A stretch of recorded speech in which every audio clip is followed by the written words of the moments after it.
नमस्कार, मैं हूं सीकेन शेखर वाजपेयी और विमेन बियॉन्ड थॉट के इस स्पेशल एडिशन में आप सभी का स्वागत है। बियॉन्ड दी थर्ड आई की इस इनिशिएटिव में दो खास शख्सियत इस वक्त मेरे साथ है, लेफ्ट साइड और राइट साइड। लेकिन राइट साइड जो मेरे साथ इस वक्त मौजूद हैं, खिलना शाह मैम, आपका बहुत बहुत स्वागत। Thank you sir for calling us here and giving us this platform. Thank you. और साथ ही पूर्वी शाह मैम, आपका भी बहुत बहुत स्वागत। Thank you sir. लेफ़्ट और राइट साइड आज जिस तरह से खूबसूरत एक तस्वीर इस फ्रेम में बन रही है, पहली बार मेरे भी एक्सपीरियंस में है। लेकिन आज विमेन बियॉन्ड थॉट के इस प्लेटफॉर्म पे बातें करना बहुत डिफरेंट होने जा रहा है। सबसे पहले मैं जानना चाहूँगा मैम, मैत्री ग्रुप के ज़रिए एक आप दोनों ने एक अलग आइडेंटिटी अपनी तो बनाई है, इसके साथ साथ भिवंडी से, और मैं कहना चाहूँगा देश के तमाम महिलाओं के लिए एक बड़ी मैसेज दे रही हैं। और ये संदेश कुछ इस तरफ इशारा कर रहा है कि दरअसल महिलाओं के लिए अब आप कूद पड़े हैं। मैं अपने व्यूअर से कहना चाहूँगा कि ये पूरी कहानी को मैं सिलसिलेवार तरीके से बातचीत शुरू करूँगा, एकदम शुरुआती दौर से। लेकिन इसके पहले मैं ये जानना चाहूँगा कि विमेन बियॉन्ड थॉट के बारे में इस वक्त आपके पास किस तरह की जानकारी है और किस तरह की चीज़ें आप इंटरनेट के ज़रिए अभी तक देखी हैं, कौन से शोज़ आप देखे हैं हमारे सेगमेंट के, और क्या कुछ आपके माइंड में इस वक्त विमेन बियॉन्ड थॉट की तस्वीरें घर कर गई है? सर, जैसे मैंने थोड़े बहुत वीडियोस और लिंक जो भी शेयर हुए थे मैंने गो थ्रू किए। फ़िलहाल जो एट प्रेजेंट मैंने अलग अलग लोगों, वुमेन, मैं स्पेशली उस पर ही फोकस करूँगी, उनके मैंने इंटरव्यूज़ वगैरह देखे। उसमें मॉडल भी थी, योगा ट्रेनर भी थी, एक ओल्ड एज होम की फाउंडर भी थे। सो एक मेरा एक माइंड में बोलेंगे ना तो एक ये इमेज बना है बियॉन्ड द थर्ड आई के लिए कि you are working very hard to bring out the talent from each and every field sir. So ये एक मुझे बहुत अच्छा लगा कि जैसे हम कुछ करने की कोशिश कर रहे हैं, so the same way beyond the third eye ये भी वही काम कर रहा है कि आज जैसे हम वुमेन एम्पावरमेंट के बारे में बात करते हैं, बेटी बचाओ बेटी पढ़ाओ के बारे में बात करते हैं, हमारे जो प्राइम मिनिस्टर नरेंद्र मोदी जी हैं वो भी इस चीज़ों पे ज़्यादा फोकस करते हैं। And you are also taking such a big initiative. So I am very happy कि आज मैं भी यहाँ बैठी हूँ और मैं भी कुछ उसके बारे में बोल पा रही हूँ। So yes, you are doing a great work and the channel is also promoting good things out there और अच्छा काम हो रहा है सर। सेम मैंने उसके साथ ही, हम दोनों ने वो वीडियोस वगैरह साथ में ही देखे थे, तो मैंने उसको वही बोला ये हम तो वही सोच रहे करने और आपसे ज़्यादा हम इंस्पायर होके और आगे आपसे ही बढ़ेंगे। तो thank you for this also कि हम आपको देख के और स्ट्रांग हो गए हैं ये चैनल के थ्रू और हम भी इसी मोड़ पे आगे बढ़ेंगे। लेकिन जब आप दोनों की कहानी हमारी व्यूअर्स सुनने जा रही है ना, तब वो सब लोग इंस्पायर होंगे। मैम, अभी मैं आपसे बातचीत कर रहा था, आपके जहन में एक शब्द थे, कुछ करना है महिलाओं के लिए। ये ख्याल कब आया आपके जहन में? ख्याल तो ऐसा है कि जब से मैंने तो मेरी मम्मी को व्हेन आई वाज 6 तब से काम करते हुए देखा है एंड मैं 11th में थी तब से मैं काम कर रही हूँ। तो ऐसा है कि महिलाओं के लिए कुछ करना was a thought that came in my mind in 2015-16 जब जॉब तो कर ही रही थी मैं, I was doing my job, but ऐसा था कि सिर्फ जॉब, वही रेगुलर रूटीन, 5 बजे उठो, खाना बनाओ, टिफ़िन बनाया, चले गए, कुछ नयापन नहीं है लाइफ में। और जब औरतों को देखो तो भिवंडी में अगर देखें ना तो सब औरत को कुछ करना है, पर क्या करना है पता नहीं है। They are bit blank and या तो चैनल नहीं मिलती है, सही एक्सपोजर नहीं मिलता है। तो तब एक माइंड में आया कि नहीं, कुछ तो करना है, या तो एनजीओ के तरीके से कुछ औरतों के लिए करे या तो कोई और प्लेटफॉर्म उनके लिए खड़ा करे, बट कुछ तो करे। That was the thought that came into my mind in 2015-16 I can से। पूर्वी मैम, आपसे जानना चाहूँगा, जब आपके जीवन में कहना चाहूँगा कि जब खिलना मैम आई, कैसे आप लोग मिले? अभी इस वक्त दोनों एक ही तरह के कॉस्ट्यूम्स में नज़र आ रही हैं। सो कैसे आप लोग फर्स्ट टाइम मिले और कैसे मतलब इतने क्लोज हो गए कि आज जैसा दिखना है, एक जैसा दिखना है? We were friends from 2000 almost 2000 साल से हम दोनों फ्रेंड्स हैं, बिल्डिंग फ्रेंड्स थे पहले तो। फिर दोनों की शादी हुई, तभी भी हम लोग का ग्रुप था, स्ट्रॉन्ग ग्रुप था, मीन्स एज सच पर्सनली इतने क्लोज नहीं थे। फिर उसकी शादी हमारे ही बिल्डिंग में थे, पहले हम दोनों सामने सामने बिल्डिंग में रहते थे, उसकी शादी हमारी बिल्डिंग में ही हुई। मेरी शादी और कहीं हुई, मैं वापस यहीं शिफ्ट हुई 2015 में। और 2016 मतलब तब हम लोग कांटेक्ट में तो थे ही। फिर बैठे बैठे यही प्लान हुआ कि कुछ करना है करके और स्ट्रॉन्ग, रोज़ रोज़ न्यू थॉट्स। और आज जो भी कर रहे हैं साथ में ही कर रहे, कुछ भी हो एक बार उसको मैं पूछ के उसका इंस्पिरेशन लेके ही करती हूँ। वो भी मैंने उसको तो बहुत साल से स्ट्रगल करके मतलब करते हुए देखा है। मैं तो समझो मैत्री ग्रुप के थ्रू ही थोड़ी आगे आई हूँ। वो तो टीचिंग में सब जगह पे इतनी सारी स्कूल ऑल ओवर है। वो ये बेकिंग भी करती है, शायद उसने इसमें नहीं बताया, वो उसमें भी चैम्प है। मैं तो उसकी इंस्पिरेशन मतलब उसको ही देख के आगे बढ़ रही है सब। लेकिन अगर आप दोनों की अगर एक कॉमन चीज़ मैं देखूँ, आप अभी जिक्र कर रही थी कि तकरीबन 2001 से आप एजुकेशन फील्ड में हैं, बच्चों को ट्रेनिंग दे रही है। मैम आपका भी तकरीबन 11 साल का लंबा चौड़ा अनुभव है। ऐसे में एजुकेशन फील्ड में खुद को बनाए रखना और फिर इसके बाद महिलाओं के लिए स्टेप लेना, कैसे ये चीज़ें आपके माइंड में क्लिक की कि करना है तो सिर्फ महिलाओं के लिए ही? सर एजुकेशन फील्ड में जब आप देखो ना तो women are very strong, because बच्चों को पढ़ाना it's not a easy job. Specially छोटे बच्चों की जब बात आती है या बड़े बच्चों की बात आती है, जैसे घर में माँ होती है ना, कुछ हुआ तो माँ, पहला शब्द बच्चों के मुंह से यही निकलता है। तो स्कूल में हम बोलते हैं ना, teacher is the second mother. तो अगर टीचर का हम एक आइडलाइज करेंगे तो हम वुमेन को आइडलाइज करते हैं, हम जेंट्स को आइडलाइज नहीं करेंगे। कोई भी बच्चा अगर कुछ प्रॉब्लम भी होगा ना तो टीचर से मुझे लगता है ज़्यादा सॉफ्ट कॉर्नर रहता है, सर से ज़्यादा वो टीचर को प्रेफर करता है बातचीत में। तो जो 11 साल की मेरी जर्नी है टीचिंग फील्ड में, फ्रॉम 2005 से लेके मैंने टीचिंग शुरू की है। उसके पहले मैं भी होम ट्यूशन्स करती थी। तो 2005 से मैंने स्कूल ज्वाइन किया और जो जर्नी मेरी रही है तो वुमेंस को देखना, बातचीत करना, आज मेरे घर में ये हो गया, सास ने यार ये बोल दिया, जॉब करना है पर घर से पूरा सपोर्ट नहीं है। तो मतलब तकलीफ़ें दिखती हैं हमको वुमेंस की, and being with them from 11 years and फिर खुद का वेंचर शुरू करना। अभी मैं ये सवाल पूछने वाला भी था कि जब आप 11 साल खुद टीचिंग लाइन में थी तो क्यों ऐसा लगा कि अब स्कूल की शुरुआत भी करने का वक्त आ गया है? बोलते हैं ना सर, गुलामी कर कर के थक गई। It was not like that, but just एक थॉट क्लिक हुआ कि चलो ना खुद का कुछ करते हैं। 11 साल अच्छा एक्सपीरियंस लिया मैंने, प्राइवेट स्कूल, गवर्नमेंट स्कूल में जॉब कर ली मैंने। फिर हस्बैंड को ऐसे ही एक दिन बैठी थी, मैं बोली खुद का कुछ करूँ क्या, कर ले, एंड ही सेड कर ले। तो that was more than enough to me and the strong pillar behind me. आज उन्होंने मतलब जो मेरे पीछे हैं, हस्बैंड का जो सपोर्ट है, ससुराल वालों का जो सपोर्ट है, उस वजह से आज मैं यहाँ बैठी हूँ आपके सामने सर। तो वहाँ पे भी लेडीज़ को मिलना, और जहाँ हमारा स्कूल है that is totally labour class area, तो वहाँ की औरतों को जब मैंने देखा स्ट्रगल करते हुए, पैसों के लिए कहीं छोटा जॉब कर लिया, कहीं एक दिन की मजदूरी मिल गई तो काम कर लिया, तो तब हमने देखा कि नहीं, औरतों के लिए कुछ करना ज़रूरी है। हम बोलते हैं हाँ औरतें चांद पे पहुंच गई है, औरतें यहाँ पहुंच गई है, आप आइए और देखिए घर घर में जाके औरतें अभी भी घर से बाहर नहीं निकली। So we have to come forward to do something for them. Beyond the third eye के व्यूअर्स के लिए अब मैं जिक्र करना चाहूँगा कि जो शख्सियत इस वक्त हमारे साथ हैं, इनके एक ग्रुप, ऐसी ग्रुप है जो ख़ास तौर पे 2016 से एक्टिव है।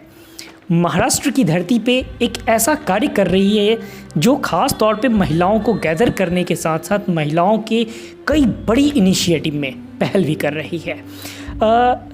पूर्वी मैम, आपसे मैं जानना चाहूँगा 2016 की वो क्या मतलब शुरुआती दौर की तस्वीर थी जब आप लोग एक साथ मिलकर मैत्री ग्रुप की शुरुआत की?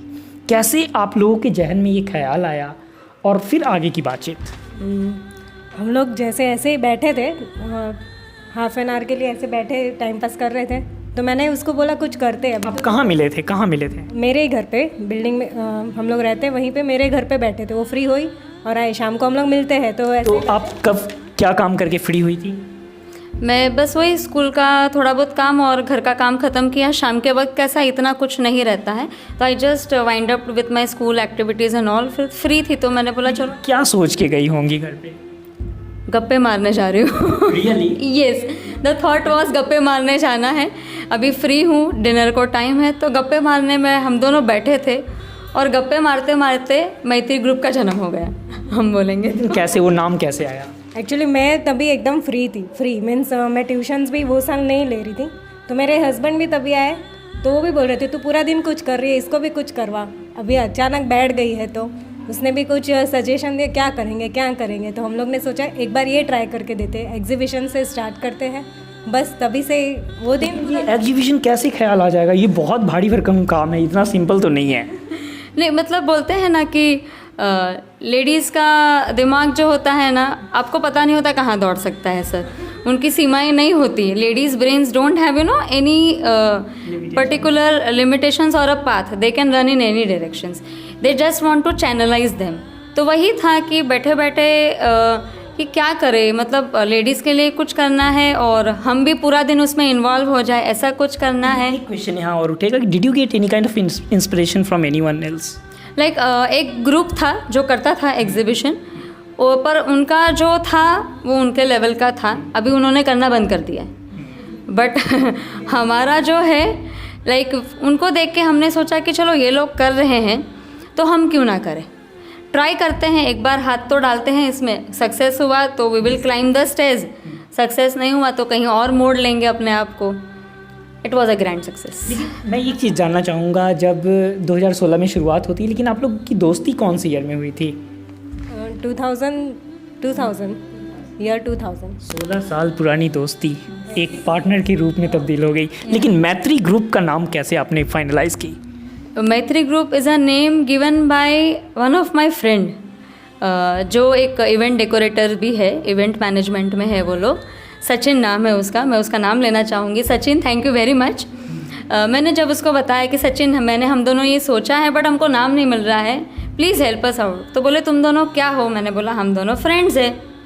तो हो गया तेरा नाम, इट्स मैत्री। मैंने बोला thank you very much. It was in seconds he gave us that name and it was liked by both of us. She also said yes, it was a thumbs up from our side and बहुत अच्छा click हुआ और तुरंत हमने उसको finalise कर दिया। अब मुझे बताइए, मैत्री ग्रुप को जब पहली बार आप लोग कहीं लिख के देखी, वो क्या फ्लैक्स था या फिर विजिटिंग कार्ड था या फिर कोई पैम्पलेट था या फिर क्या था वो? PC, computer. हाँ कंप्यूटर में लोगो भी बनाया, वो भी देखा, उसके फॉन्ट चेक किए, सब किए, फिर उसके टैगलाइन दी, सब वो सचिन के साथ ही बैठ के हमने किया टोटली। उसने लोगो भी हमको सिलेक्ट करवाया, टैगलाइन भी उसी ने दी। तो वो जो लोगो पहला बार जो बना वही आज तक चला आ रहा है? Yes, the same logo for the 6 years, 12 exhibition, same logo, same group, same 2 people and same tagline, helping women to help themselves. Maitri group के लिए अब जो सबसे इंस्पायरिंग मोमेंट शुरू हो रही है नाम के बाद, आप लोगों का मकसद था कि करना है तो महिलाओं के लिए ही, लेकिन अब बड़ी चैलेंज है कि अब जिस मैत्री ग्रुप के ज़रिए आप आगे बढ़ रही है, कॉन्सेप्ट क्या हो, किन आइडियाज़ को लेकर काम किया जाए, किस इनिशिएटिव की शुरुआत की जाए, कैसे महिलाओं को एक प्लेटफॉर्म पे गैदर किया जाए। सबसे पहले जो माइंड में ख्याल आया कि करे तो क्या करें? नाम तो हो गया, टीम भी बन गई, लेकिन अब पहला इनिशिएटिव क्या हो? पहला वही हमने सबसे पहले एग्जीबिशन ही प्लान किया, क्योंकि एक एग्जीबिशन एक ऐसा प्लेटफॉर्म था जहाँ पे एक साथ हम बहुत सारी महिलाओं को एक प्लेटफॉर्म दे सके। क्योंकि हम जो स्टॉल्स वगैरह ऑर्गेनाइज करते हैं तो एक साथ 47 से 50 स्टॉल्स एक हॉल में हम बैठा सकते हैं। तो अगर एक लेडीज़ मतलब 50 लेडीज़ एक साथ वहाँ पे आ गई साथ में, और उनके साथ उनकी भाभी, किसी की ननंद, मतलब हर एक को सपोर्ट सिस्टम पीछे से रहता है, किसी की फ्रेंड, तो उससे कैसा होता है 50 × 2 हो जाता है, दैट गोज़ टू 100। फिर वो 100 200 कब हुए और वो 200 आज 500 कब हुए हमको पता नहीं चला। Because now when we start for the exhibition booking ना 35 to 40 स्टॉल्स हम वेटिंग में रखते हैं, बिकॉज हमारे पास जगह नहीं है उतनी। सो 50 स्टॉल्स बुकिंग होता है और 35 स्टॉल्स का वेटिंग होता है हमारे पास। Today this is the scenario from this 12 exhibitions. लेकिन अगर मैं जिक्र करना चाहूँ एग्जीबिशन के साथ साथ और किस तरह की इनिशिएटिव हुई, क्योंकि मैं अपने व्यूवर्स को ये भी जानकारी देना चाहूँगा कि तकरीबन 1 साल में 2 बड़ी इनिशिएटिव का आप ऑर्गेनाइज़ करती हैं, तो ऐसे में एक और किस तरह की इनिशिएटिव आप ली? हम कोई जो घर से करते हैं उनके ही लिए हम लोग प्रमोशन के लिए वर्कशॉप वगैरह ऑर्गेनाइज करके देते हैं। जैसे कोई आर्ट एंड क्राफ्ट के हैं, कोई मेहंदी वाले हैं, कोई ड्राइंग, ये मतलब जो जो खुद में क्रिएटिव है उन सबको हम वर्कशॉप का चांस देते हैं। उनको भी हम पब्लिक ला के देते हैं, खुद का बिजनेस प्रमोशन हो। और उनसे भी उनको कस्टमर मिलते हैं। लेकिन अगर मैं पूरे 12 इनिशिएटिव का जिक्र करूँ तो 1 by 1 करके क्या बताना चाहेंगी कि कौन कौन से वो initiative? See the first very initiative like drawing competitions for kids, बच्चों का टैलेंट बाहर लाना, मेहंदी कॉम्पिटिशन्स ऑर्गेनाइज करना जहाँ यंग लड़कियाँ जो है वो मेहंदी वगैरह सीख के फिर आगे उसमें फील्ड करियर बनाना चाहती हो। देन योगा वर्कशॉप वगैरह, जैसे मतलब कि फॉर बॉडी फिटनेस, उस पर थोड़ा ध्यान देना। Then once we have organise blood donation camp also, एक बार ब्लड डोनेशन कैंप भी हमने ऑर्गेनाइज किया था। देन फैशन शोज़ वगैरह जहाँ पे कल्चरल एक्टिविटीज़ भी थोड़ा हो जाए। एवरी ईयर यही नहीं है कि हम कुछ यही करें कि हर बार इनिशिएटिव वाला काम, कभी कभार ऐसा होता है कि एंटरटेनमेंट भी ज़रूरी है आजकल की लाइफ में। तो फैशन शो ऑर्गेनाइज करना, बच्चों को एक प्लेटफॉर्म देना, जैसे फैंसी ड्रेस हो गया तो फैंसी ड्रेस में भी बच्चों का स्टेज फियर निकालना, स्पीच कंपटीशन वगैरह करना, वो भी हमने ऑर्गेनाइज़ किया है। फिर एक बार हमने बेकिंग कंपटीशन रखा था जहाँ पे नो गैस कुकिंग था, मतलब कि बिना गैस के आपको कुक करके कुछ तो भी लाना है, गैस यूज़ नहीं करना है। So that is also the women have to scratch their brains कि हमेशा तो गैस चालू करके फटाफट बन जाता है, अब क्या बनाऊँ मैं, तो वैसा भी हमने किया था एक साल। And this year also we had this was the bumper year I can say, 12th exhibition था and a grand success first of all. And this year we have taken a very good initiative because ये exhibition हमने women's day के related रखा था, अभी 8 मार्च को जो women's day गया, तो वहाँ हमने 5 ऐसी वुमेंस को सिलेक्ट किया था who have done a great struggle in their field and now they are coming out with a flying colours. और वैसी 5 औरतों को हमने एक मोमेंटो दे के उनका फेलिसिटेशन किया था। सर कैसे मनाती हैं आप अपनी दिवाली? देखो, दिवाली जो बोलते हैं फेस्टिवल ऑफ लाइट्स, बच्चों के लिए फेस्टिवल ऑफ क्रैकर्स, मेरे लिए फेस्टिवल ऑफ रंगोली, मुझे रंगोली करना बहुत पसंद है। बट उसके साथ साथ ना खुशियों का त्यौहार हम दिवाली को बोलते हैं, मिठाइयाँ बांटना, दिए जलाना, लोगों में खुशियाँ बांटना। तो मेरा एक इनिशिएटिव ये है कि जो ओल्ड एज होम है जहाँ पे माँ बाप, जिनके माँ बाप बूढ़े हो गए और ठीक है अलग अलग सिचुएशंस, अलग अलग सर्कमस्टेंसेस की वजह से आज वो लोग वहाँ पहुँच गए हैं, और ऑर्फनेज जहाँ बच्चे बेचारे माँ बाप नहीं है या किसी को ऐसे ही कहीं छोड़ दिया, ये कर दिया, तो वो बच्चे आज वहाँ हैं। तो हमारा एक ये रहता है कि हम दिवाली उनके साथ बनाएं। तो मेरी और एक फ्रेंड है, वी आर फ्रॉम हम भी लास्ट 13 ईयर्स से we are friends, Sangeeta Nagvanshi, मैं उनका नाम भी जिक्र करना चाहूँगी। She is also in a teaching field. तो हम दोनों साथ में जाते हैं एंड वहाँ पे हम उनके साथ, बूढ़े माँ बाप के साथ बोलो, बच्चों के साथ बोलो, हम दिवाली मनाते हैं। हम उनके लिए स्वीट्स लेके जाते हैं, बस उन बच्चों, हम होममेड दिएज, मतलब दिया को पेंटिंग वगैरह करके हम लेके जाते हैं उनके पास, उनके हाथों से ही लाइटिंग ऑफ द लैम्प करवाना, उनके साथ मिठाइयाँ खाना, बर्निंग ऑफ द क्रैकर्स मतलब फुलझड़ी वगैरह करना उनके साथ, ये सब चीज़ें हम करते हैं। एंड द ब्लेसिंग्स जो हमको उनके पास से रिवर्ट में मिलती हैं ना, सो that is the real way of celebrating Diwali. तब वो लगता है, आँखों में पानी भी होता है, चेहरे पे इतनी खुशी भी होती है कि आज ये बेचारे मतलब उनकी लाइफ में कुछ नहीं है, तो हमने एक 2 पल की जो खुशी दी ना, that makes me very happy. तो इसलिए एक ये हमने इनिशिएटिव किया ही है कि दिवाली में कुछ ना हो तो एटलीस्ट उनके साथ जाके थोड़ा टाइम स्पेंड करें। हम कालेर ओल्ड एज होम है, हम वहाँ जा चुके हैं, शाहपुर में एक ओल्ड एज होम है, हम वहाँ भी जा चुके हैं, माजीवाड़ा में एक ऑर्फनेज है जहाँ सिर्फ लड़कियों का है, वहाँ पे भी मैं 2 बार जाके आई हूँ। सो इस तरह से जहाँ हमको चांस मिलता है to serve them, to help them, to give them happiness and to get blessings from them, वो काम मैं करती हूँ। मैम आपसे मैं एक चीज़ और यहाँ पे अब जानना चाहूँगा, जिस तरीके से मैं अपने बियॉन्ड दी थर्ड आई के व्यूअर्स का जिक्र करूँ, जो काम आप कर रही हैं शायद वो अभी बहुत डेप्थ में समझ नहीं पाए होंगे, क्योंकि एग्जीबिशन कह देना सिर्फ ये संकेत नहीं देता है कि एग्जीबिशन के लिए कितने आयाम पे हमें काम करने की ज़रूरत होती है। इस सवाल पे मैं आऊँगा, लेकिन इसके पहले मैं आपसे जानना चाहूँगा, आज आप महिला या फिर विमेन एम्पावरमेंट की एक ऐसी फेस है जिस फेस के ज़रिए हर कोई खुद को इंस्पायर कर सकता है, और ये सवाल का जिक्र तब ज़्यादा इंटरेस्टिंग हो जाता है जब आप दोनों एक कॉस्ट्यूम में नज़र आती हैं। आप लोग जब सड़कों पे निकलती हैं तो हर किसी की निगाहें, मुझे यकीन है कि आप पे ही होगी। कैसे इन सारे सिचुएशंस को आप फेस करती होंगी? अच्छा लगता है, क्योंकि you know women need attention औरतों को अटेंशन अच्छा लगता है, तो ऑफ कोर्स वी लाइक। अभी भी जब हम आए यहाँ तक कि जो हमारे घर से यहाँ तक की भी जर्नी थी, लोग हमको ही देख रहे थे, हम दोनों को ही देख रहे थे। We were wearing a same attire. जब हम ये प्रोग्राम्स भी करते हैं तो हम एक ही सेम अटायर में होते हैं, तो अच्छे अच्छे कमेंट्स भी आते हैं, बहनें हो क्या, फ्रेंड्स हो क्या, देवरानी जेठानी हो क्या, तुम दोनों इतने अच्छे कॉस्ट्यूम्स कैसे सिलवाते हो, दोनों सेम ही कैसे करते हो। तो you know we get different types of comments, compliments and everything. बहुत अच्छा लगता है। परसों ही एक भिवंडी में, कल ही एक फंक्शन था, तो जहाँ मैं तो पहुँच नहीं पाई थी, लेट पहुँची थी, but Purvi was there, she will tell you about that incident, that was a very interesting one. तो ऐसा लगता है कि yes, now we have become a face of Bhiwandi, कि मैत्री ग्रुप भिवंडी में स्प्रेड हो चुका है। लोग दूर से भी पूछते, आप वही थे ना जिसने मैत्री ग्रुप का एग्जीबिशन किया था। So it gives us a very proud feeling that now people know us by our faces, by our name, and we are very happy that we are doing such a great work.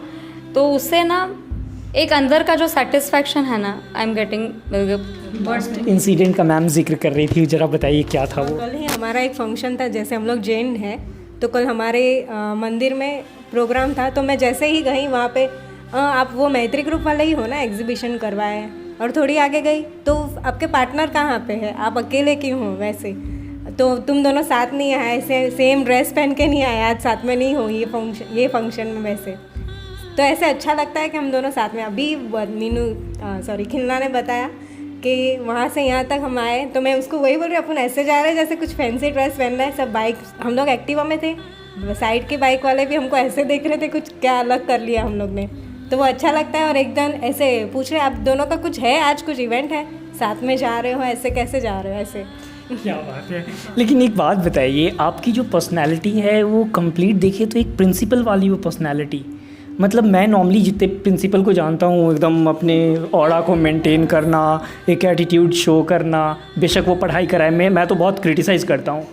मैं बहुत सी महिलाओं को जानता हूँ जो school की principal बनी हुई है और सिर्फ अपना लिपस्टिक, मेकअप, ये सब चीज़ों में बहुत ध्यान देती है। मुझे बहुत गुस्सा आता है और मैं बेबाक से उनको बोलता भी हूँ, फटकार भी लगाता हूँ जब मौका मिलता है, छोड़ता बिल्कुल नहीं हूँ। लेकिन वो प्रिंसिपल के इमेज के साथ एक इतना सॉफ्ट नेचर के साथ खुद को धरातल पे रखना, मतलब कैसे दोनों पर्सनालिटी को आप देखती हैं? मैं सर डायरेक्ट ये पोस्ट नहीं मिला है मुझे, 11 साल के स्ट्रगल के बाद मैं ये पोस्ट पे आई हूँ। तो आज मैंने ना वो स्ट्रगल देखा है कि टीचर्स को भी कितना सहन करना पड़ता है। जब आपको ऊपर से प्रेशर आता है तो आपको क्या, आप किस चैनल से जाते हो, कितना प्रेशर होता है काम का। तो मैंने वो एक ठान लिया था कि बीइंग अ प्रिंसिपल मैं एक वो एटमॉस्फेयर क्रिएट करूँगी मेरे स्कूल में कि teacher should be that much free with me कि मैम प्लीज़ आप थोड़ा ये मेरे लिए कंसिडर कीजिए। उनको वो डर नहीं होना चाहिए मेरे पास आने के लिए कि वो उसको झूठ बोलना पड़े किसी चीज़ को लेके या किसी काम को लेके उसको पीछे भागना पड़े या घाई गड़बड़ी में वो काम कुछ उल्टा या सीधा कर दे, ऐसा नहीं हो। अगर मैं उनको एक वो फ्रेंडली एटमॉस्फेयर दूंगी ना, तो वो सेम एटमॉस्फेयर वो मेरे बच्चों को देंगी। और आज मेरे लिए मेरे वो सब बच्चे इतने ही इम्पोर्टेंट है जितनी मेरी बेटी मेरे लिए इम्पोर्टेंट है। सो अगर मुझे कोई पूछता ना कितने बच्चे हैं, तो मेरे तो 200 बच्चे हैं, because they all are my kids. और आज पेरेंट्स को भी अगर आप बात करेंगे तो मैं इतना मतलब खुद के बारे में नहीं बोलना चाहूँगी, बट ये एक पॉइंट रखना चाहूँगी कि आज जो मेरे पेरेंट्स हैं वो मुझे बिंदास आके बोलते हैं कि मैडम आपसे बात करने में ना डरने लगता है, बट मेरा बड़ा बेटा जो स्कूल में है ना, वो मैडम के सामने मैं जा भी नहीं पाती, उनका चेहरा देख के हम निकल जाते हैं बाहर। पर आपको शायद मुझे घर की भी कोई पर्सनल बात बतानी हो ना, मैं बिंदास आके बैठ के आपसे बात भी कर सकती हूँ, because you welcome us so well. तो वो सुन के ना आज एक अच्छा लगता है कि इस पोस्ट पे आके भी मैंने अपना हार्ड पार्ट, सॉफ्ट पार्ट सबको मैंने बैलेंस रखा है। जैसे एवरी कॉइन हैज़ 2 साइड्स, तो मैंने वो 2 साइड बैलेंस रखी है खुद की। नहीं, लेकिन जब मैं महिला सशक्तिकरण के इस मसले पे बात कर रहा हूँ और जिस मुद्दे का मैं जिक्र किया मैम, अभी कई ऑर्गेनाइजेशन में महिलाएं उस पद पे होती हैं जहाँ पे उनको साड़ी बदलना ही सबसे प्रायोरिटी लगता है। एजुकेशन का मैनेजमेंट पे क्या स्थिति है उस पे उनका ध्यान नहीं जाता है। मैं कई बार देखा हूँ पढ़ाई से उनका कोई वास्ता ही नज़र नहीं आता। मुझे नहीं मालूम कैसे वो डेजिग्नेशन ले लेते हैं, कैसे उस कुर्सी पे बैठ जाते हैं। तो क्या आपके जहन में कभी उन महिलाओं की छवि या तस्वीर कभी बनी, या फिर अगर बनी है तो वो किस तरह की स्थिति में है? सर मैं यही कहना चाहूँगी कि when we are in this field, so being a lady, ठीक है मेरे पास डेजिग्नेशन है, मेरे पास पोस्ट है, ऑफ कोर्स मुझे पता है ना कि कुर्सी के साथ थोड़ा प्राउड आ जाता है, बोलते हैं ना, तो हाँ प्राउड आना ज़रूरी है, पर उस प्राउड को ना सर पे मत चढ़ाओ। मेरा कहने का मतलब ये है, बिकॉज जब आप एजुकेशन में आते हो ना, तो मैं एक फ्यूचर मोल्ड कर रही हूँ वहाँ पे किसी एक बच्चे का। तो वहाँ पे अगर जहाँ मेरी साड़ी इम्पॉर्टेंट हो जाती है ना, तो वहाँ पे फ्यूचर मोल्ड नहीं होते हैं। वहाँ पे मोल्ड होता है तो इंस्टाग्राम के स्टेटस, व्हाट्सअप के स्टेटस, या तो फिर फेसबुक के स्टेटस। उससे ज़्यादा हम लोग कुछ मोल्ड नहीं कर पाते, बिकॉज जैसे वो मैम खुद को ज़्यादातर फोकस में रखना चाहती है, खुद को ज़्यादातर फ़ोटोज़ में रखना चाहती है, तो वहाँ के बच्चे भी वही काम करते हैं। तो मैं उनके लिए यही कहना चाहूँगी कि इफ़ अगर आपको वो शौक़ है तो I think so you should be in entertainment industry. हाँ, क्योंकि वहाँ पे वही काम है ना, आपको फ़ोटो लेना है, चेयर पे बैठना है और शो ऑफ करना है। बट जब आप एजुकेशन फील्ड में हो तो मुझे लगता है कि अगर आप एक बेसिक कॉटन का ड्रेस पहन के भी जाओगे ना, और बच्चों के साथ अगर मैंने 4 बातें अच्छी कर ली और उसको एक कॉन्सेप्ट भी समझा दिया ना, तो वो मेरा शायद आगे जाके या तो डॉक्टर, या तो इंजीनियर, या तो अपने एक वोकेशनल करियर में इतना आगे जाएगा, और आगे जाके वो ऑफकोर्स मेरा नाम तो याद रखेगा। माफ़ी चाहूँगा तल्ख तेवर के साथ मुझे ये सवाल करना पड़ा, लेकिन ये सवाल ज़रूरी था। इस पे अगर आज हम बात ना करें तो शायद कोई दूसरा प्लेटफॉर्म भी नहीं होगा जहाँ पे इस तरह की बातें की जाएगी। मुझे मालूम है इस सवाल के लिए मुझे भी क्रिटिसाइज़ किया जाएगा कि सिकन की आखिर इतनी हिम्मत कैसे हो गई महिलाओं के लिए इस तरह के शब्द इस्तेमाल करने की, लेकिन फ़र्क बिल्कुल नहीं पड़ना चाहिए। मैम, इसके बाद अब मैं जानना चाहूँगा फिर से मैत्री ग्रुप के बारे में। आगे किस तरह के इनिशिएटिव और लेने हैं, किस तरह के ख्याल, ड्रीम इस वक्त आपके जहन में है? लेकिन पूर्वी में सबसे पहले ये सवाल का जवाब आपसे। जैसे हम लोग फ़िलहाल साल में 2 ही बार एग्जीबिशंस कर रहे हैं। अभी आगे हमारा ये मोटिवेशन है कि साल में कम से कम 4 बार हो। इससे हमारे साथ जो कस्टमर्स हैं, जैसे स्टॉल वाले एग्जिबिटर्स हैं, उनको और बिज़नेस मिले, न्यू कस्टमर्स मिले और उनका बिज़नेस ग्रो हो। और जो हमारे साथ अभी नहीं जुड़ पाए, जैसे खिलना मैम ने बताया, हम लोग के पास 50 ऑलरेडी बुकिंग रहती है और 35 से 40 वेटिंग रहते हैं, उनको भी चांस मिले एक के बाद एक, और उनका भी बिजनेस एक्सप्लोर हो। मतलब स्पेसेस कम पड़ जा रहे हैं देखा जाए। यस, लाइक जगह हमको कम पड़ती है, 50 स्टॉल ही अकोमोडेट हो पाते हैं एक हॉल में, और जिनको नहीं मिल पाता है वो लास्ट डे तक, मैम आधा स्टॉल, मैम एक टेबल भी होगा ना तो मुझे चलेगा, मैं मेरा सामान रख दूँगा, मुझे सिर्फ ऐड मिल जाएगी मैम, बिकॉज हमको इतना पता है कि हाँ आप मैत्री group is very supporting. Like अगर इस बार जो हमने मैसेजेस, हमको रिव्यूज़ आए हैं, I will say thank you, this is a platform to say thank you to all the exhibitors as well as all the customers for your lovely reviews. हमको ये भी रिव्यूज़ आए कि हमने बाहर से सुना है कि आप लोग बहुत सपोर्टिव हो, आप लोग बहुत लविंग हो, आप एकदम अच्छे से बात करते हो, आप जितना हो सके उतना एडजस्टमेंट करके देते हो। तो बस यही चैनल को हमको आगे बढ़ाना है। एग्जीबिशन के साथ साथ अब एक छोटा सा प्लानिंग दिमाग में ये भी चल रहा है, जैसे एनजीओ का हमारा पहले से प्लानिंग था, तो अब मेरा प्लानिंग ये है कि शायद नेक्स्ट ईयर तक मैं एक एनजीओ स्टार्ट कर दूँ। सो that is the future planning what I am having in my mind. पूर्वी के साथ अभी शायद पूर्वी के लिए ये सरप्राइज़ है मैंने उसको ये प्लान नहीं बताया था, मेरे दिमाग में ही रखा था, but now if I am getting a platform, why not I should share it now. Maybe next year Maitri Group will also get involved with a small NGO. Great. अब मैं चाहूँगा आपने उस सेगमेंट पे बात करना जो महिलाओं के लिए बहुत इंस्पायरिंग होने जा रही है। अभी जैसा कि मैंने जिक्र भी किया था कि बहुत से लोग मेरे बियॉन्ड द थर्ड डे के व्यूवर्स हैं जो शायद नहीं समझ पा रहे होंगे कि काम दरअसल करती क्या है। मैम के बारे में मैं सबसे पहले इन्फॉर्मेशन दे दूं कि ये एक तो आपका लिटिल चैम्प्स करके एक स्कूल चल रहा है और एक हाई होप्स करके भी। अब मैं जानना चाहूँगा मैम, खासकर अपने उन व्यूअर्स के लिए जो महिलाएं हैं, एग्जीबिशन को ऑर्गेनाइज़ करना आज की डेट में देखें तो बहुत दूर दराज के क्षेत्रों में ये चीज़ें नहीं हैं, ये ट्रेंड में नहीं है, लेकिन मुंबई का अगर मैं जिक्र करूँ तो यहाँ बहुत है। हर दिन कहीं ना कहीं एक बड़े आयोजन दिख रहे हैं और कई जगह दिख रहे हैं, छोटे कम्युनिटी हॉल में भी दिख रहे हैं, ग्राउंड में भी दिख रहे हैं, 5 स्टार होटल में भी दिख रहे हैं। तो खिलना मैम और पूर्वी मैम जो पहल इस वक्त कर रही हैं बिज़नेस विमेन के लिए, बिजनेस मैन के लिए, मतलब उन लोगों के लिए जो बिज़नेस कर रहे हैं ख़ास तौर पे, तो जो एग्जीबिशन का जो छोटा छोटा जो आयाम है, छोटा छोटा जो हिस्सा है जिसके लिए आप वर्कआउट करती हैं, अभी खुद कह रही थी, मैं अपने व्यूअर से भी शेयर करना चाहूँगा कि एक समय था कि तकरीबन 2 महीने लग जाते थे एक एग्जीबिशन को करने में, लेकिन आज वही समय है कि आप सिर्फ 15 दिनों में ऑर्गेनाइज़ कर लेती हैं और बड़े आराम से कर लेती हैं।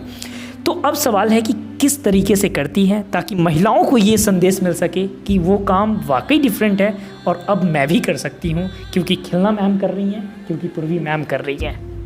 सर एग्जीबिशन ऑर्गेनाइज मैं 2016 में जाऊंगी। फ्लैशबैक हमने जब प्लान किया, मैत्री ग्रुप का जन्म हो गया, एग्जीबिशन का प्लानिंग हो गया, सबसे पहले हमने हॉल बुकिंग किया। उसके बाद था कि we are new in this field, तो हमारे पास कौन आएगा, हमको तो कोई भिवंडी में इतना पहचानता भी नहीं है, तो कौन सा बिजनेसमैन आएगा हमारे पास और उनको लगेगा कि क्या हम ये उनका बिज़नेस प्रमोट कर पाएंगे। तो लोगों के पास जा के बातें करना, हर एक शॉप, चक्की, लॉन्ड्री वाला, मतलब जितने भी छोटे मोटे शॉप्स भिवंडी में, हर एक उसके शॉप के बाहर हमने पैम्पलेट्स लगाए थे कि we are organising an exhibition, please come and put up your stall at our exhibition. तो भिवंडी में अशोक नगर से लेके अंजुर फाटा तक कोई ऐसी चक्की, लॉन्ड्री, किराना वाले की दुकान हमने नहीं छोड़ी थी जहाँ हमने पैम्पलेट नहीं लगाए होंगे। और ये पैम्पलेट खुद से लगाए? मैं और पूर्वी ही गए थे पूरे भिवंडी में ये पैम्पलेट लगाने, कोई हमारे साथ मतलब हमने हेल्पिंग हैंड वहाँ नहीं लिया था। एंड वही साल हमको 51 स्टॉल्स मिले थे फर्स्ट ईयर में, and we had a crowd of more than 1500 in the first year in one day. And रात को फिर जो हमारे वॉलेंटियर हेल्पिंग वाले थे, हमने गरबा खेला, सेलिब्रेशंस किए, हम होटल में गए, पार्टी किया। बट इट इज़ लाइक कि वो 2 महीना एडवर्टाइजिंग से लेके एग्जीबिशन स्टॉल्स बुकिंग से लेके पैम्पलेट एडवर्टाइजिंग करना, फिर बैनर एडवर्टाइजिंग के लिए लोगों से जाके मिलना, जाके बात करना, छोटी मोटी स्पॉन्सरशिप्स लेना ताकि हम हमारे एग्जिबिटर्स को कुछ खाना प्रोवाइड कर सके, स्नैक्स प्रोवाइड कर सके, अच्छा सा डेकोरेशन जैसा लाइटिंग फोकस सब प्रोवाइड कर सके। तो वो सब चीज़ों के लिए हमने वो 2 महीना जो मेहनत की है, लोगों से जाके मिलना, बातें करना, उनको कॉन्सेप्ट समझाना। एग्जीबिशन उनको मतलब ऐसा लगता है कि हाँ चीज़ें तो बेचनी है और क्या काम होता है, बट वहाँ पे सिर्फ चीज़ें बेचना नहीं होता है, पूरे लोगों को एक साथ वहाँ जमा करना और पब्लिक को खींच के लाना कि आप प्लीज़ आइए हमारे एग्जीबिशन में विज़िट कीजिए, आपको एक से एक वैरायटी मिलेगी, उस वैरायटी को भी छांटना। आज मैं ये नहीं कर सकती कि 50 स्टॉल में से 40 स्टॉल के कुर्ती की लगा दी और 10 स्टॉल इमिटेशन या चप्पल के लगा दी, ये नहीं हो सकता है। तो मतलब लोगों को उसमें वैरायटी क्या मिली। सो हमको ये भी एक रिस्ट्रिक्शन रखना पड़ता है कि 50 में से सिर्फ 7 कुर्ती, 6 इमिटेशन, उसके बाद से एवरीथिंग शुड बी वेरिएशंस। मतलब हम एक ही चीज़ का 10-12 स्टॉल्स नहीं लेते, वो भी हमारा एक रूल है, ताकि जो एग्जिबिटर आता है मेरे एग्जीबिशन में उसको एक ही जगह पे 30 से 40 वैरायटी मिले और वो खुश होकर वहाँ से जाए और थैलियाँ भर के वहाँ से जाए। खिलना मैम, आपसे मैं एक चीज़ जानना चाहूँगा, जिस तरह से इवेंट ऑर्गेनाइज़ करना अपने आप में एक बहुत रिस्क है, रिस्पॉन्सिबिलिटी है और हेक्टिक भी है। मैं ये जानना चाहता हूँ, जब आप खुद फील्ड में होती हैं, चारों तरफ आपके क्लाइंट्स होते हैं, ख़ास तौर पे विजिटर्स भी होते हैं, तो कितने हैंड्स के साथ आप खड़े होते हैं वहाँ पे? 4, जस्ट 4, 2 and 2 वी आर 4, मतलब हम दोनों ही हैं और हमारे 4 हाथ है, मतलब 2 and 2 4 हैंड्स हैं। हाँ, मेरी बेटी, इनकी बेटी और 1-2 है, मतलब इनकी बहन, उसकी बेटी, बस ये जो 3-4 जन है हमारे सपोर्ट में आते हैं, करते हैं। फर्स्ट 2 एग्जीबिशन में थे हमारे वॉलेंटियर्स थे, 7 to 8 वॉलेंटियर्स हमने रखे थे हमारे साथ, हमारा अच्छा ग्रुप था, उन्होंने हमको अच्छा सपोर्ट किया। बट वही हुआ कि धीरे धीरे फिर सबका अपना अपना जॉब, अब उनकी अपनी अपनी प्रायोरिटी शुरू हो गई। फिर हमने भी ठान लिया कि चलो देखो, अब हम दोनों को ही अगर आगे बढ़ना है तो we can not expect support every time from everywhere, हम दोनों शायद इनफ है। तो ये सोच के जो हमने शुरू किया, उसके बाद से मुझे लगता है from 3rd exhibition we 2 are only managing everything. हम जिस दिन से हॉल का बुकिंग करते हैं, उस दिन से जिस दिन हमारा एग्जीबिशन होता है, हम दोनों ही हमारी एक्टिवा की जो सवारी है लेके निकल पड़ते हैं और हमारा पूरा काम कंप्लीट करते हैं उस दिन। हाँ, मेरी बेटी, इसकी बेटी, पूर्वी की बेटी और पूर्वी की बहन और उसकी भांजी, हाँ ये 4 जन हैं जो हमको सपोर्ट करते हैं, एंट्री में थोड़ा नाम वगैरह लिखना जो काम होता है वो। बाकी पूरी भाग दौड़ जो है, स्टेज पे जाके माइक पे बोलना हो या नीचे किसी एग्जीबिटर को मेरी एक चेयर कम पड़ गई है, मेरा यहाँ पे फोकस प्रॉब्लम हो रहा है या जो भी है, तो वो मीनू या तो पूर्वी है जो उसको सॉल्व करेगा, बाकी कोई नहीं। पूर्वी मैम, ये इंस्पायरिंग मोमेंट मुझे लगता है कि एक प्रिंसिपल कर सकती हैं जो अच्छी सही मायने में एक्चुअल हो। लेकिन इन सारी स्थिति के बीच आप दोनों कभी अपने बारे में सोचते हैं कि आप दोनों मतलब क्या हैं, कैसे ये सब कुछ कर लेते हैं? वो दिन हम सब भूल जाते हैं कि बस यही सोचते हैं आज हमारा इवेंट है, ये सबको कुछ प्रॉब्लम ना हो वैसे ही करते हैं। उस दिन हम खाना पीना सब भूल जाते हैं, हमको याद भी नहीं कि हमने बैठ के आराम से एक प्लेट ली और खाई है पूरी प्लेट। एक में कभी कभी वो मेरी सिस्टर उसकी डॉटर कुछ लेते तो आप लोग कर करके हमको खिलाते हैं। पानी की भी प्यास नहीं लगती, कुछ नहीं, मीन्स उस दिन हम सब भूल जाते हैं, खाली हम दोनों हैं। आज मीनू पूर्वी ही होगा तो हमको उसमें ही फोकस करना है बस, और उसके सिवा कुछ नहीं है ऐसा। लेकिन एक बात बताइए, मैं तो अपने लाइफ में देखता हूँ कि मेरे एक दोस्त भी होते तो मैं बहुत झगड़ता हूँ, मतलब ना भी झगड़ा करो तो एक दिन में कम से कम 10 to 15 टाइम्स तो होते हैं अलग अलग सब्जेक्ट को लेके।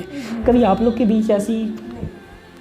मुझे आज तक याद नहीं है 2001 से लेके अभी आज है 2022 कि हम दोनों के बीच में लड़ाई हुई है। आई हैव मुझे एक्चुअली याद नहीं है कि हम दोनों के बीच में कभी बहस भी हुई है या लड़ाई भी हुई है।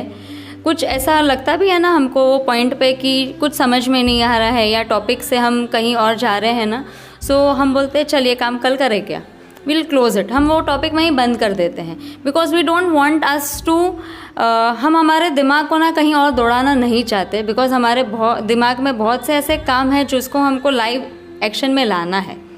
तो अगर कहीं और भागेंगे तो वो काम नहीं होगा ना। So never in our life, मतलब ये जो हम 15-20 साल से जो हम साथ में हैं, आज तक हमारे बीच में कोई कॉन्फ्लिक्ट हुआ नहीं है, और शायद बूढ़े होने तक, ओल्ड एज होम तक भी होगा नहीं। इतना कॉन्फिडेंस तो मुझे है। मैम, आपकी ये बातचीत हमारे तमाम व्यूअर्स के लिए सबसे स्पेशल और सबसे इंस्पायरिंग होने जा रही है। मैं आपका बहुत बहुत शुक्रिया करना चाहूँगा कि आप अपना कीमती वक्त बियॉन्ड द थर्ड आई के साथ शेयर किए और विमेन बियॉन्ड थॉट के इस प्लेटफॉर्म पे आकर अपनी बात शेयर की। बहुत बहुत शुक्रिया। आई will say thank you very much sir for giving us such a big platform. मैंने कभी नहीं सोचा था कि मैं और पूर्वी आज एक छोटा सा काम करके, मेरे लिए तो हम यही बोलेंगे कि एक छोटा सा भिवंडी के अंदर सीमित रह के ऐसा काम करके आज हम इतने बड़े प्लेटफॉर्म पे आके इतना कुछ बोल चुके हैं। So I will say thank you very much to you sir, and message to all the women out there who is listening to us, घर से बाहर आइए। जैसे हमारा टैगलाइन है, helping women to help themselves. अगर आप खुद की मदद करेंगी ना तो ही आप बाहर आ पाएंगे। किसी का वेट मत कीजिए, शुरू हो जाइए। आप अपने आप को ना कहीं फ्यूचर में देखेंगी। दैट इज़ माई वर्ड्स और माई प्रॉमिस टू यू। पूर्वी ma'am, thank you very much, आपने हमें यहाँ लाया। और मैं सच्ची बोलूँ तो अभी ही रिसेंट हमारे जो लास्ट एग्जीबिशन था, लेफ़्ट हैंड राइट हैंड या बैक स्टेज ऐसे बोलते हैं, तो मैं कभी भी स्टेज पे नहीं आती, नहीं बोलती। आज मुझे आपने इतना बुलवाया तो आपने थोड़ा मुझे कॉन्फिडेंस भी दिया है, थैंक यू वेरी मच। नहीं तो मैं खिलना को ही बोलती, तू बोल मैं तेरे पीछे खड़ी हूँ बस। और आज आपने बुलाया, थोड़ी हिम्मत आई है। और आपके साथ साथ मैं अपने पेरेंट्स, मेरे फैमिली वाले सबको भी करूँगी, थैंक्स कहूँगी कि आज उनकी भी थोड़े उनके भी सपोर्ट है, थोड़े नहीं ज़्यादा ही है। जो मेरी डॉटर अभी 10 साल की है, मैंने ये जब स्टार्ट किया तभी वो ओनली 4 की थी, तब मैं उसको मम्मी के यहाँ छोड़ के जाती थी। उनका भी सपोर्ट था, सबका है, तो आज हम लोग यहाँ पे पहुँचे हैं। और थैंक्स मीनू जो मुझे साथ लेके चल रही है। Thank you.